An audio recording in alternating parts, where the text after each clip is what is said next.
வணக்கம். வலைநிவாரணி நண்பர்களே! நான் உங்க மகராஜ் சூர்யா. இந்த எபிசோடு என்ன நம்ம பார்க்க போறோம்னா, ஒரு படத்தில பார்த்தீங்கன்னா, அந்த படத்தினுடைய கதைய சப்டெக்ஸ்ட்டா வந்து ஒரு லேயர்ஸா வச்சிருப்பாங்க. அந்த கேரக்டரோட குணங்களையோ, இல்ல அந்த படத்துக்கு சம்மந்தமான ஒரு கன்டென்ட்ட வந்து ஒரு வேற ஒரு சில ட்ராக் காமெடியாவோ, அது ரிலேட்டடாவே படம் ஃபுல்லா இருக்கும். ஸோ, இந்த மாதிரியான ஒரு விஷயங்கள் தான் வந்து நம்ம இந்த எபிசோட்ல பார்க்க போறோம். பாக்யராஜ் சார் பார்த்தீங்கன்னா, அந்த மாரி நெறையா ஹேண்டில் பண்ணியிருக்காரு. அவரு எல்லா படங்கள்லயுமே வந்து அது இருக்கும். முந்தானை முடிச்சுல பார்த்தீங்கன்னா, அவருக்கு 2 ஒய்ஃப் கன்டென்ட் தான் அது. ஃபர்ஸ்ட் ஒய்ஃப் இறந்ததுக்கப்புறம் செகண்ட் மேரேஜ் அதுதான் கன்டென்ட். ஸோ, அப்போ வந்து கை நீட்டி ஒருத்தன் வந்து அடி வாங்குவான் ஸ்கூல்ல. அவன் கை ஃபுல்லா காப்பு கச்சிருக்கும், சூடா இருக்கும். பாக்யராஜ் என்னன்னு கேட்பாரு, இந்த மாதிரி பக்கத்துல இருக்கிற பசங்க சொல்லுவாங்க, "இவங்க அப்பாவுக்கு 2 அம்மா. ஒரு அம்மா இறந்துட்டாங்க. இவன் வந்து சித்தி பையன், இன்னொரு பையன். இவன் வந்து ஃபர்ஸ்ட் தாரத்தோட இதுன்னு சொல்லும்போது, அவருக்கு ஆல்ரெடி குழந்தை இருக்கும். ஸோ சைக்காலஜிக்கலி அவருக்கு தோணும், இந்த மாதிரி நம்ம செகண்ட் மேரேஜ் பண்ணாலும், நமக்கு வரப்போற ஒய்ஃப் வந்து நம்ம ஃபர்ஸ்ட் ஒய்ஃப்க்கு பொறந்த பையன எப்படி பார்ப்பா? அப்படிங்கிற ஒரு சாலிட்னஸ் இருக்கும் அதுல. ஸோ இதுதான் லேயர்ஸ். ஸோ இந்த மாதிரி தமிழ் சினிமால ரொம்ப அழகா நெறைய படங்கள்ல லேயர்ஸா கதைய வந்து சொல்லியிருப்பாங்க. அப்படிதான் இந்த வார எபிசோட்ல நம்ம பார்க்க போறோம். நல்லா பழகுங்க, பிடிச்சா கட்டிக்கங்க. நந்தா படம். பாலா அவர்களுடைய ரொம்ப நல்ல படம். சூர்யா அவர்களுக்கு ஒரு பெரிய டிரான்ஸ்ஃபர்மேஷன் கிடைச்ச படம். அதில பார்த்தீங்கன்னா, இலங்கை மக்கள் வந்து அப்படியே பீச்ல கிட்ட இருப்பாய்ங்க. அப்படி ஒரு ஷாட் வரும். அங்க மண்ல வந்து வீடு கட்டி அந்த குழந்தைங்க விளையாண்ட்ருக்கும். ஸோ, அந்த அகதி மக்கள் வந்து எதுக்கு ஆசைப்படுறாங்கன்னா, தனக்குன்னு ஒரு இடம் வேணும், ஒரு அடையாளம் வேணும், ஒரு வீடு வேணும்னு ஆசைப்படுவாங்க.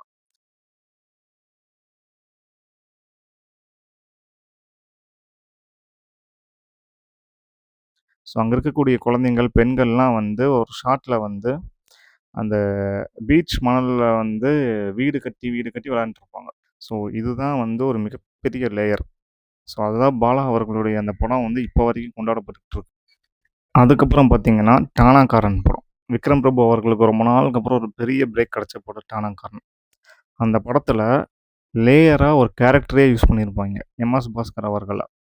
அந்த கேரக்டர் பார்த்தீங்கன்னா, ரொம்ப அட்ஜஸ்ட் ஆகாம, ரொம்ப ஒரு மாதிரி வீம்பா இருந்து, ஒரு ப்ரமோஷன் முடியாம டீப்ரமோஷன்ல இருந்த ஒரு கேரக்டர் அது. அதுல வந்து ஒரு டயலாக்லயே பேசும். "நீ ரொம்ப ஸ்ட்ரிக்ட்டா, ரொம்ப இதா இருந்தீன்னா, நீ என்ன மாரி ஆயிருவ. உன் லைஃப் என்ன மாரி வீணா போயிரும்ன்னு" சொல்லி விக்ரம் பிரபு சாருக்கு வந்து எம்.எஸ். பாஸ்கர் சார் வந்து கேரக்டர் வந்து சொல்லிட்டே இருக்கும். ஸோ, ஒரு கேரக்டர் எப்படி இ அ வாய்ப்புகள் கெடைச்சும், அத வந்து எப்படி மோசமா சில ரொம்ப ஸ்ட்ரிக்ட்டா இருந்தனால, அத எப்படி இழந்ததுங்கிறத வந்து அந்த எம்.எஸ். பாஸ்கர் கேரக்டர வச்சு லேயரா சொல்லியிருப்பாங்க அந்த படத்துல. அடுத்து பார்த்தீங்கன்னா, "சில்லுன்னு ஒரு காதல்". நல்ல சாங்ஸு, நல்ல ஒரு காலேஜ் பேக்ட்ராப், ஏ.ஆர். ரஹ்மான் மியூசிக்ல வந்து ஒரு நல்ல படம் அது. ஸோ, அதுல பார்த்தீங்கன்னா, ட்ரெயின்ல வந்து ஒரு காமெடி வரும். லவ் பண்றியா? கல்யாணம் பண்ணிக்கணுமா? எனக்கு ஒரே ஒரு தடவை கல்யாணம் ஆயிடுச்சு. எனக்கும் அவளோட வாழ்ந்து வாழ்ந்து போர் அடிச்சு போச்சு. அத டிவோர்ஸ் பண்ணிடலாம். டிவோர்ஸ் பண்ணு. போடி. உன் பேர் என்ன? டிவோர்ஸ் பண்ணுவியா? அந்த படத்துடைய மேஜர் கன்டென்ட் என்னன்னு பார்த்தீங்கன்னா, டபுள் டியூவல் லவ்வு, பழைய லவ் வந்து இப்ப தேடி வரா. வந்ததுக்கப்புறம் என்ன கன்ஃப்யூஷன்ஸ் நடக்குதுங்கிறது தான் வந்து ஜோதிகா அவர்களுக்கும், சூர்யாவுக்கும் என்ன கன்ஃப்யூஷன் நடக்கிறதாங்கிற வந்து படம். ஸோ, அதுல வந்து ட்ரெயின்ல வந்து ஸ்டார்ட்டிங்ல போயிட்டுருப்பாங்க மும்பைல. லோக்கல் ட்ரெயின்ல போயிட்டுருக்கும்போது சூர்யா சார வந்து ஒரு 4, 5 பொண்ணுங்க சைட் அடிச்சுட்டு இருக்கும். அதுல ஒரு பொண்ணு ப்ரப்போஸ் பண்றதுக்கு போகும். ஸோ, போகும்போது எனக்கும் அவ கூட வாழ்ந்து போர் அடிச்சிருச்சுன்னு சொல்லி ஜோதிகா மேடத்த பார்த்து ஒரு கமெண்ட் பண்ணுவார் சூர்யா சார். ஸோ, அந்த படத்தினுடைய ஹோல் கன்டென்ட்டே பார்த்தீங்கன்னா அதுதான். ஆல்ரெடி முன்னால ஒரு லவ் இருந்தது. அத மறைச்சுட்டு அதுட்டருந்து மறைச்சுட்டு மீன்ஸ் அதில அதில ஃபோர்ஸ் பண்ணி பிரிச்சிருப்பாய்ங்க சூர்யா சார் கேரக்டர. பூமிகா மேடம் கேரக்டரையும். ஸோ, அந்த ஒரு கன்டென்ட்ட வந்து ட்ராக் காமெடில பண்ணியிருப்பாங்க டைரக்டர். ஸோ, அதுதான் வந்து லேயர். அடுத்து பார்த்தீங்கன்னா, மௌனராகம். மணிரத்னம் அவர்களோட all time cult and classic movie. அதில வந்து மன்றம் வந்த தென்றல் பாட்டுக்கு முன்னாடி பார்த்தீங்கன்னா, டைவர்ஸ் வேணும்னு சொல்லி ரேவதி அவர்கள் கேட்பாங்க. அதுக்கப்புறம் அந்த சாங் வரும். வரப்போம்போது ரோட்டுக்கு நடுவுல ஒயிட் லைன் இருக்கும். ஸோ, அதுக்கு கீழ பார்த்தீங்கன்னா, 2 பேர் பிரிஞ்சிருக்காங்கங்கிறத வந்து அந்த ரோட்டுக்கு சென்டர்ல டயர் சேராத மாதிரி அந்த பிரேக் ஆகி போகும். அந்த ஷாட் ஒரு கீழ ஒரு ஷாட் வச்சிருப்பாரு. அண்டர் கிரவுண்ட்ல ஒரு ஷாட்டு. படத்தோடைய லேயர் வந்து பக்காவா நான் ஒரு ஆடியன்ஸ புரிய வச்சிருப்பாங்க மணிரத்னம் சார்.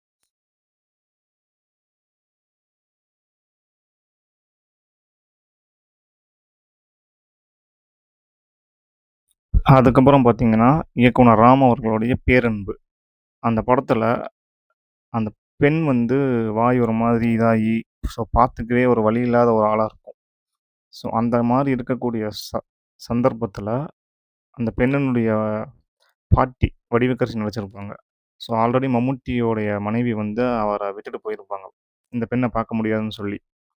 ஸோ அவங்க பாட்டியும் வந்து என்ன சொல்லுவாங்கன்னா, "உன் பொண்ணால வந்து பிரச்சனையாவா இருக்கு. நீ கூட்டிட்டு வெளிய போங்கிற" மாதிரியான ஒரு மாரி ஸ்டேட்மெண்ட் விடுவாங்க. என்னால இந்த பொண்ண பார்த்துக்க முடியாதுன்னு.